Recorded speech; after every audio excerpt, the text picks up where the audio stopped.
Move that patient towards the helicopter. A hero firefighter tackling the shooter. Police are searching for a motive this morning. New trouble in the Trump camp. A top aide says Donald Trump lost his nerve during the debate, and now Trump hits Hillary Clinton on her health. You see all the days off that Hillary takes? Day off, day off, day off. Come out and vote. As Clinton calls on her secret weapon, Michelle Obama. We need an adult in the White House. The blitz for the battleground states right now.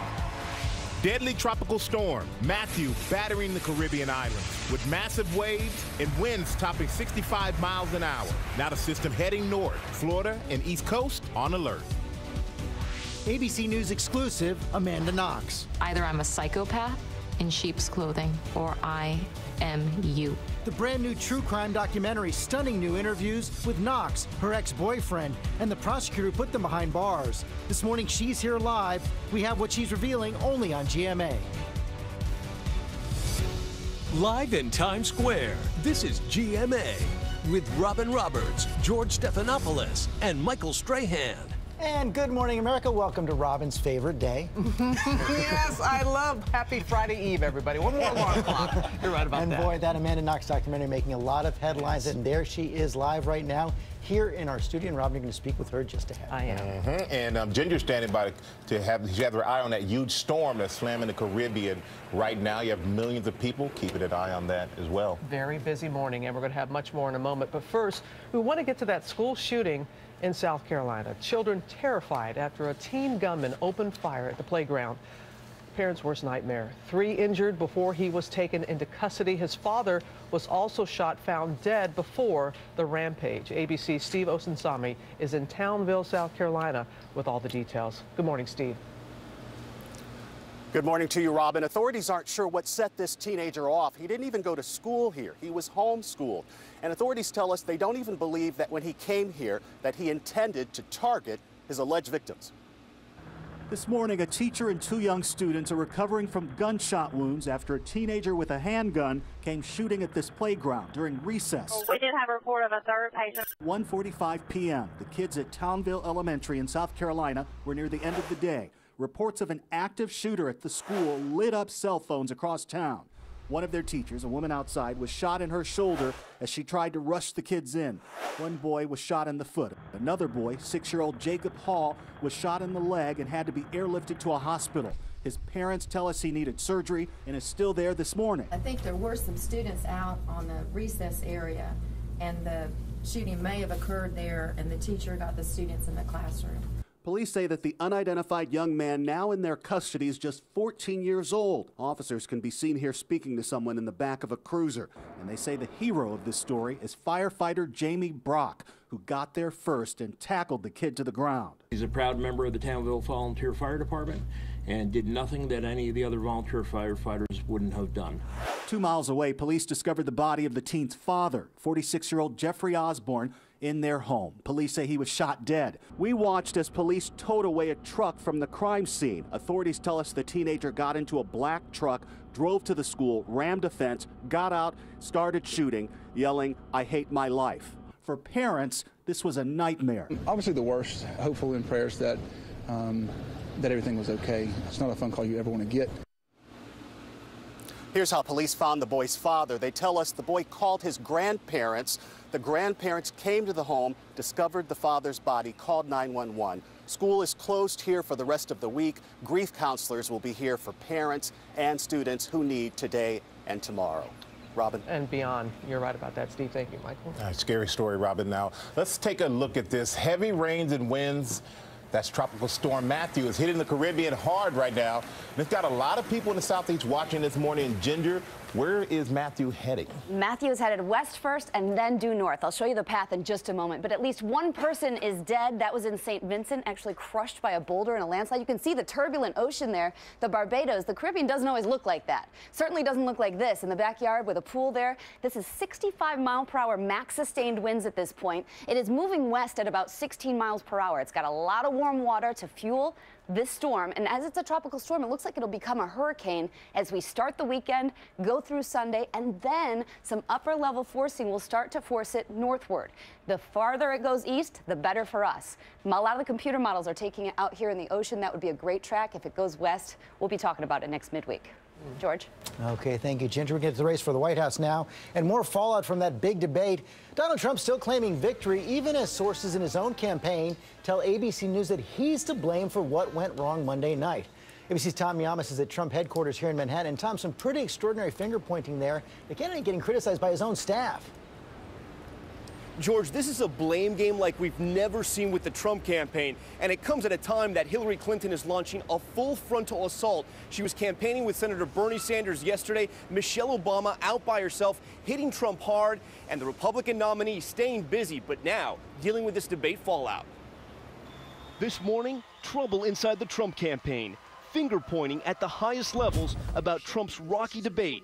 In an explosive admission, a senior aide telling ABC News the lion's share of the blame rests with one person, Donald Trump. That aide saying, quote, Trump's debate failures stem from more a lack of execution than preparation.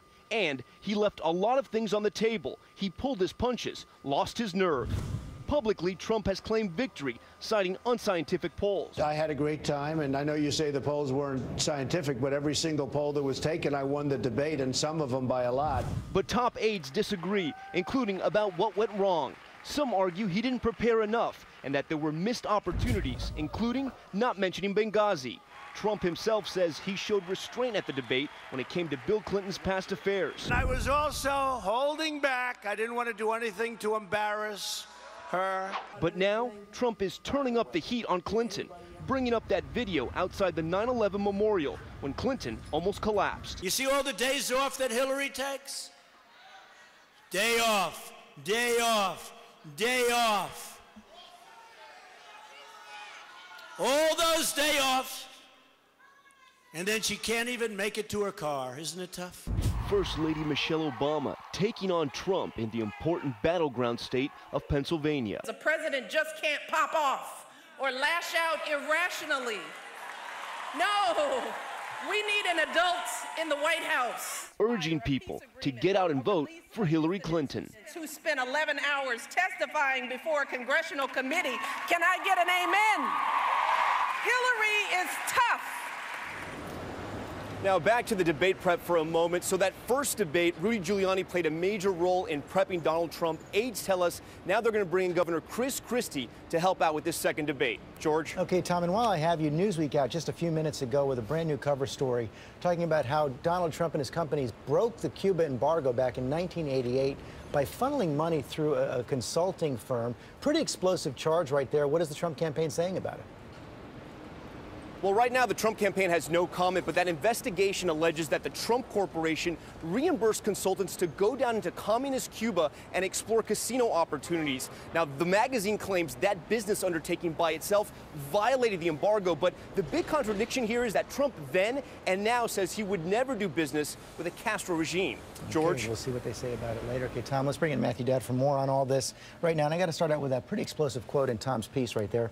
A candidate staff saying he lost his nerve during the debate. I've never seen anything like it. You've been inside the top levels of campaigns. Take us inside their staff meeting this morning after something like that comes out. Well, I'm sure there's a lot of yelling going on in the midst of that. I think that Donald Trump, obviously we've seen a transition from various campaign managers that are now on their third set of leadership in this. To me, this, what it looks like is somebody hasn't been able to give him the advice or him take the advice. So what they're now trying to do is try to get him the advice through doing it externally and doing it publicly. I don't think it's going to help, but that's the only explanation I can have for why they did that. And how about this Newsweek cover story right now? You saw Hillary Clinton try to put Trump's business record on the docket on Monday night. More charges here. Does this cut?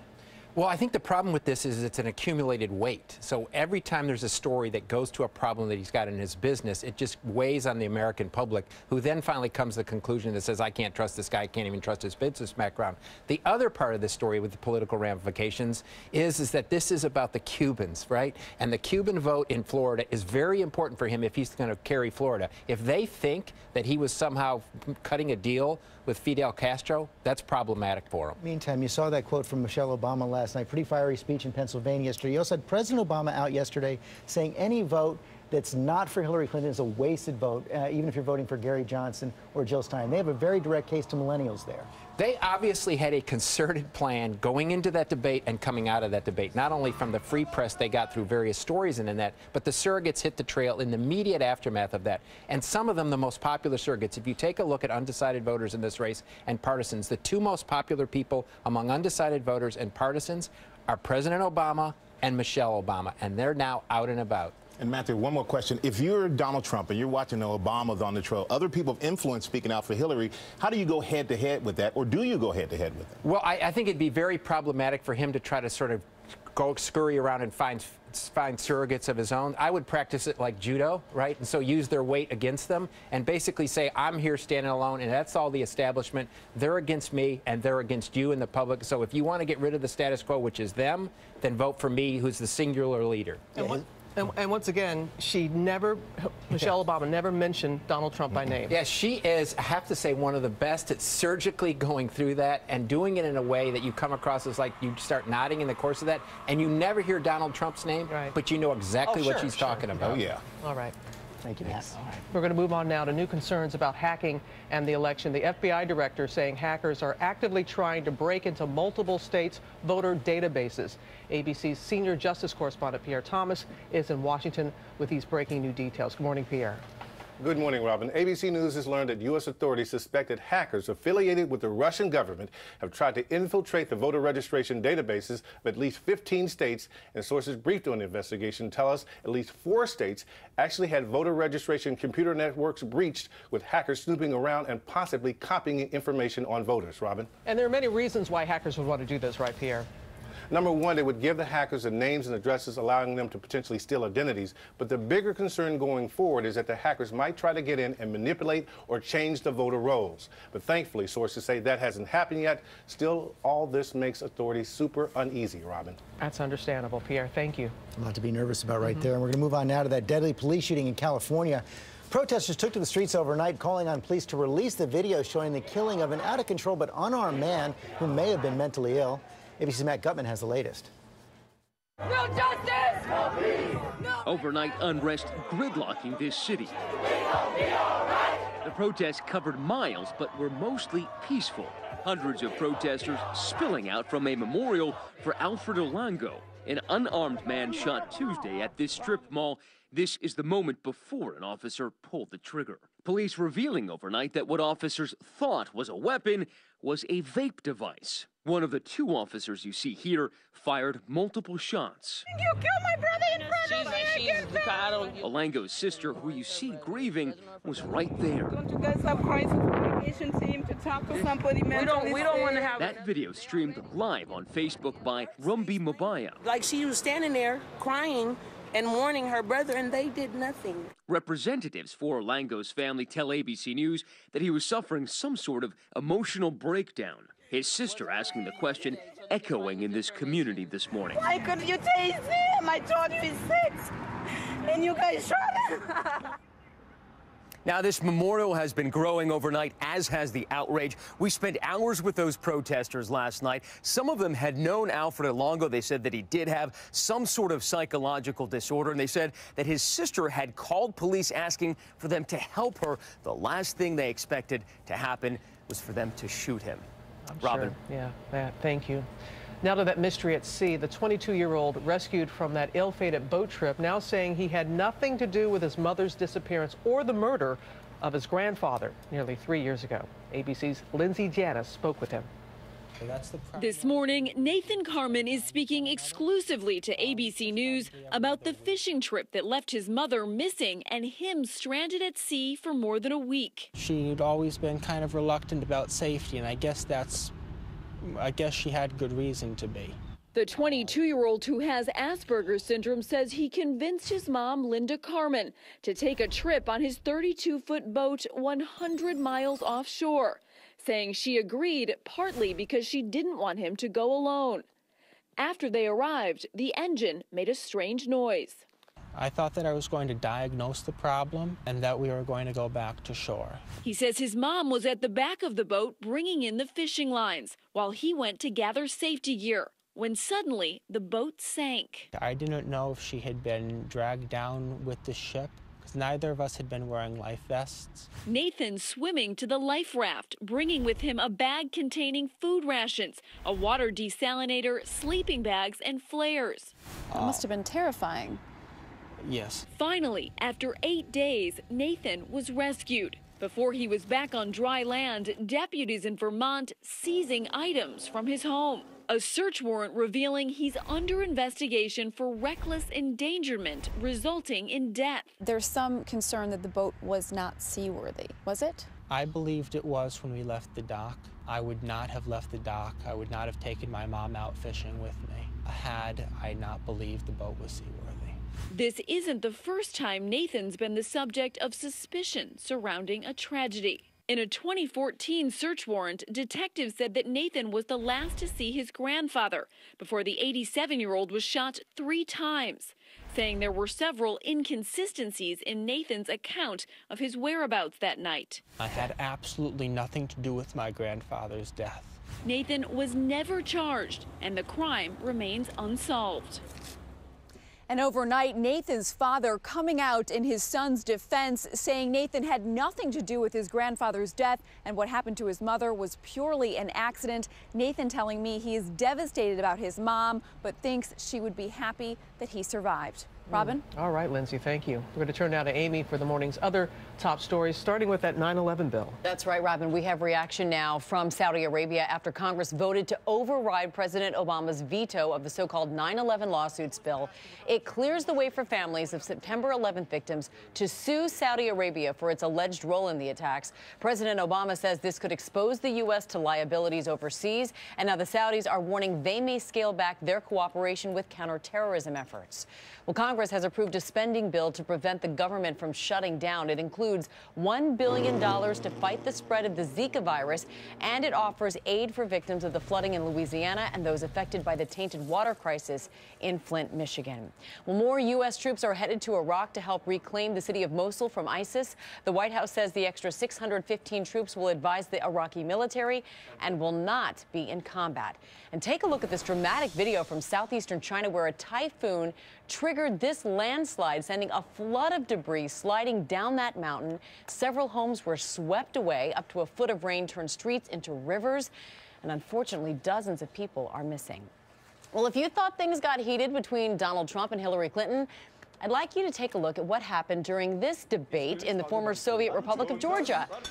Boom! One candidate throwing that glass, followed by a punch. Oh! Oh! Look at that, the news anchor right there in the middle trying to break it up, but the fight continued off camera. Last week, 2 other candidates brawled on live television as well, and there's still a week to go in this election. I gotta say, though, that news anchor ought to have been out of there. She was like trying to break it up. No job's worth that. You know, here they would have been like, pan that camera over there and get the fight. I'm just saying. No. No. Let's go back over to Ginger. Look at that hail. The hail in Virginia, so strong storms with this low that's going to sit and spin over parts of the Midwest and Northeast the next couple of days, and that's why we're on flash flood alert. Washington, D.C., Baltimore, you see the hail there, but it is a lot of rain that's coming your way. So anyone that's in blue there, or certainly in red where we have flash flood warnings, there are even roads closed this morning in parts of North Carolina. Look up there, Detroit, even on flash flood alert. Your local weather in 30 seconds. First, though, the Sunny Cities, brought to you by Mazda.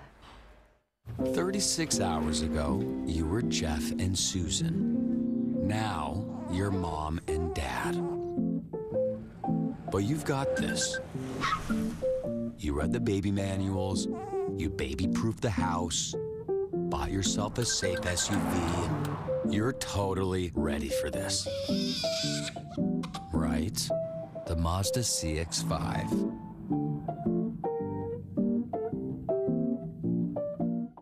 Heavy rain continues this morning, starting to let up a little bit later this afternoon, but a flash flood watch in effect for the entire area through 8 o'clock tomorrow morning. But in the immediate future, a flood warning is in effect. Watch out for standing water on the roadways. Turn around, don't drown. This flood warning in effect through 10:45 this morning, pretty much along the I-95 corridor. Temperatures will be stuck in the 60s today. Watch out for hydroplaning on the roads and slow down. Some improvements, though, heading late weekend. all this bad stuff, I say, after the rain, there always comes the rainbow. Absolutely. I had to show you this one from Kenosha, Wisconsin over Lake Michigan. How pretty is that? Beautiful. Pretty, yeah. Double. Thanks for sharing that. What was that wink? I like that. When we come back, coming up, we're going to go one-on-one with Amanda Knox. She is here live. She's speaking out.